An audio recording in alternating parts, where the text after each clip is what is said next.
9 days 9 mock का एक challenge type सा, चैलेंज तो नहीं है बट एक एक वो है कि चलो करेंगे करके, तो और सब दिन मैं शेयर करूंगा, एक दिन नहीं किया तो अगले दिन दोनों दिन का करूंगा, इस टाइप से हम लोग करेंगे। तो इस वीडियो में मैं आप लोगों को जो रिसेंट 2 दिनों का क्या अपडेट है वो मैं आपको बताऊंगा।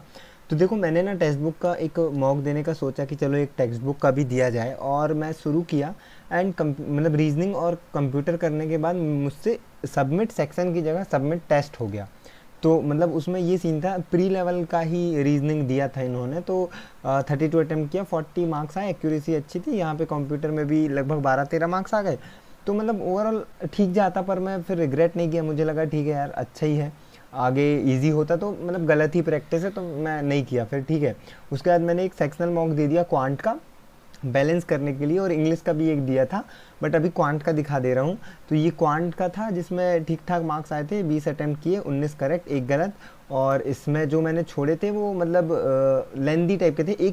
असल में ना एक डीआई में मैं बहुत लंबा फंस गया था, कोई एक डीआई थी इसमें, ये वाली है ना, इसमें मैंने कितना टाइम दिया, नहीं यार इसमें तो फिर भी ठीक है, हाँ ये देखो जैसे 5 मिनट दे दिया था इसके स्लेट में, तो इस वजह से, और इस वाले में भी 4 मिनट, तो काफ़ी टाइम मैंने यहाँ पे स्पेंड कर दिया था। बाकी फिर ये अर्थमेटिक के क्वेश्चन और एक डीआई मैंने नहीं किया।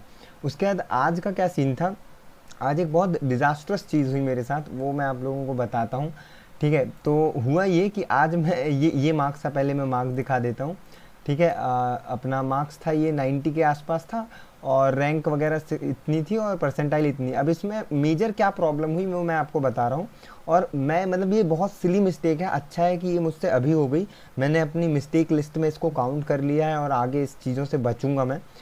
ये गलती आप लोग भी मत करना, इसलिए ही जनरली मैं वीडियो बना रहा हूँ, ये गलती अपन को नहीं करना है, ठीक है। तो इसमें पहले देखो ओवरऑल एक प्रीव्यू दे देता हूँ, उसके बाद क्या सीन हुआ, क्या प्रॉब्लम हुई वो मैं बताऊँगा, ठीक है। तो मैंने कंप्यूटर में किया 33 अटैम्प्ट, 25 सही 8 गलत हुए, ठीक है, ठीक ठाक मार्क्स है ना।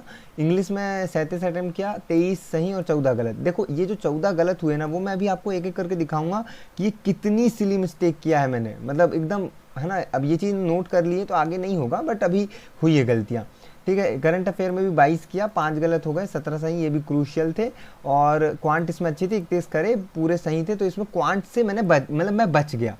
और रीजनिंग में आप देखो 5 अटेम्प्ट किया, 4 सही, 1 गलत। इसका रीज़न मैं दूंगा, ठीक है, एक्सक्यूज़ नहीं, रीज़न दूंगा।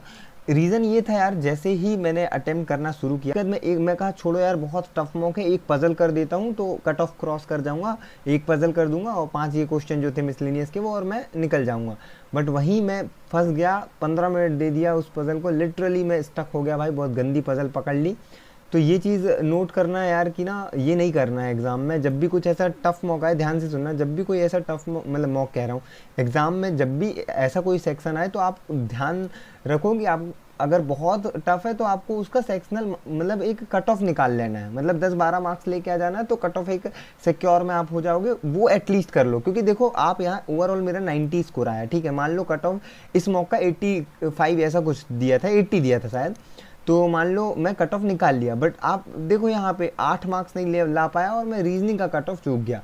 तो ये चीज़ नहीं करना है ना, ये बहुत बेकार चीज़ हो जाएगी, इस चीज़ से बचना। अब मैं आपको वन बाय वन दिखाता हूँ। जैसे क्वांट में क्या था, काफ़ी इजी था, ठीक है, ये डीआई वगैरह सिंपल डीआई थी, ठीक है। इसमें जो मैंने छोड़े हैं ना वही थे मेंस लेवल के क्वेश्चन, ऐसा मुझे लगा, ठीक है। और बाकी सब तो नॉर्मल टाइप्स था, ठीक है, जैसे क्वांटिटी वाले छोड़ दिया, इसमें ये भी आ गया था। और फिर ये केसलेट सिंपल, बहुत प्री लेवल की केसलेट, तो ये बहुत ईजी मॉक था क्वांट के परस्पेक्टिव से। इंग्लिश में क्या हुआ वो मैं आपको दिखाता हूँ, ठीक है। ये यार ये ध्यान से देख लेना पूरी वीडियो, क्योंकि ना ये बहुत इंपॉर्टेंट गलतियां हैं जो मैंने कर दी, इंपॉर्टेंट इन द सेंस कि आप इनको मत करो तो बचोगे। ये जो 3 क्वेश्चन लगातार, यहाँ पे 4 क्वेश्चन जो गलत हुए ना, ये 156, 158, 9 एंड 160, इसमें मैंने क्या किया, मुझे ऐसा लगा मैं यहाँ you have to choose incorrect sentence, तो मैं परवेसिव का मीनिंग मुझे पता है, मैंने देखा, मुझे सब ठीक लगा, मैंने नन ऑफ दिस कर दिया। फिर अगला इसमें भी नन ऑफ दिस कर दिया, क्योंकि मुझे सब सही लग रहा था, इसमें भी, मतलब सब में मैं नन ऑफ दिस करके आगे बढ़ रहा हूँ क्योंकि सब सही है। बट मैंने इंस्ट्रक्शन क्या नहीं पढ़ा, इसमें लिखा you have to choose incorrect sentence in which word has been used correctly. Word correctly use हुआ हो पर सेंटेंस थोड़ा इनकरेक्ट हो, और मैंने वर्ड को ही देखा कि वर्ड कहीं इनकरेक्ट यूज हुआ नहीं हुआ, सब में none of this, none of this, none of this. मेरे को लग भी रहा है यार मैं नन ऑफ दिस कर रहा हूँ, सही होगा कि नहीं, पर मैं सोचा नहीं भाई, अपना कॉन्फिडेंस है, हो सकता है ये मॉक ऐसा फंसाने के लिए बनाया हो। जबकि नहीं, यहाँ पे बोला था वर्ड सही यूज़ हुआ हो, सेंटेंस इनकरेक्ट हो। तो 4 क्वेश्चन यहाँ पे मैंने ख़त्म कर दिए। अब यहाँ पे आप देखो, यहाँ पे अगर 4 कम गलत होते तो 27 सही होते। आगे देखना और, ठीक है, 27 आगे नहीं, ये वाले तो खैर मेरी गलत ही है, ठीक है, बीच में 3 छोड़ा हूँ, है ना। ये यहाँ पे मुझे लग रहा था सॉफ्टवेयर की इंटीग्रिटी आएगा यहाँ पे क्लोज टेस्ट में, बट मैं परफॉर्मेंस कर दिया। मुझे लगा इंटीग्रिटी थोड़ा, मतलब ऐसा लग रहा था कि नहीं होगा, 2 में कन्फ्यूज़न, और यहाँ पे प्राइवेसी इंक्रिप्शन। अब देखो यहाँ पे ना क्या हुआ, मैं ये सोचा कि यहाँ पे यूनिक पासवर्ड एंड इनेबलिंग, ठीक है, इनेबलिंग इंक्रिप्शन प्रोटेक्शन। तो मुझे ये लगा कि प्रोटेक्शन नाउन है, नाउन के बाद प्राइवेसी प्रोटेक्शन एडजेक्टिव, इंक्रिप्शन तो खुद नाउन है। इस चक्कर में मैंने इसको टिक नहीं किया, पर यही हुआ। अब यहाँ पे शायद मैं गलत ही हूँ, शायद क्या हुई गलत। उसके बाद इसमें भी वही सीन है, ये वाला। अच्छा, इसमें क्या हुआ, मैं इस वाले में नहीं, इस वाले में मैं डी आइडेंटिफाई कर लिया और सी और बी, मतलब मैंने इसको देखा था कि बी है गलत और मैंने इसको टिक कर दिया। तो ये एक ये सिली मिस्टेक, क्योंकि पीछे देख के ये डी दिखा और इसको क्लिक कर दिया, जबकि ये गलत था, ठीक है। उसके बाद ये वाला जो था एक और था, इसमें ना वो सिंगुलर वर्ब और वो वाला मैं गड़बड़ कर दिया था। जैसे देखो यहाँ स्टडीज़ है ना, स्टडीज़ के बाद दैट आया, तो मैं दैट के बाद मुझे सिंगुलर वर्ब याद है, मैं फट से सिंगुलर कर दिया, जबकि मैं ये नहीं देखा कि इसके पहले प्लूरल नाउन है। तो प्लूरल नाउन है तो दैट के बाद प्लूरल वर्ब आएगा। ये मिस्टेक तो लगभग दो सिली मिस्टेक यहाँ हो गई, और ये 3 नीचे के 4 गए, 6 गए। तो उस हिसाब से अगर बचता तो 29 सही होते, 8 गलत होते, तो यहाँ पे भी काफ़ी मार्क्स बढ़ जाते, ठीक है। तो थोड़ा और मार्क्स आ सकते थे। बाकी चीज़ों में ठीक है, मैं नहीं बोलूँगा, मैं रीजनिंग में थोड़ा बढ़ा सकता था, एटलीस्ट 10-12 मार्क्स तो लाया जा सकता था इस वाले में। रीजनिंग अच्छा खासा टफ लेवल का था यार, मतलब खतरनाक ही था। मॉक मैं इसमें इम्प्रूव कर सकता था। बाकी आप लोग बताना आपने क्या क्या मॉक दिए और क्या स्कोर रहा। बाकी टेलीग्राम ज्वाइन कर लेना, यहाँ पे मैं शेयर करता रहता हूँ।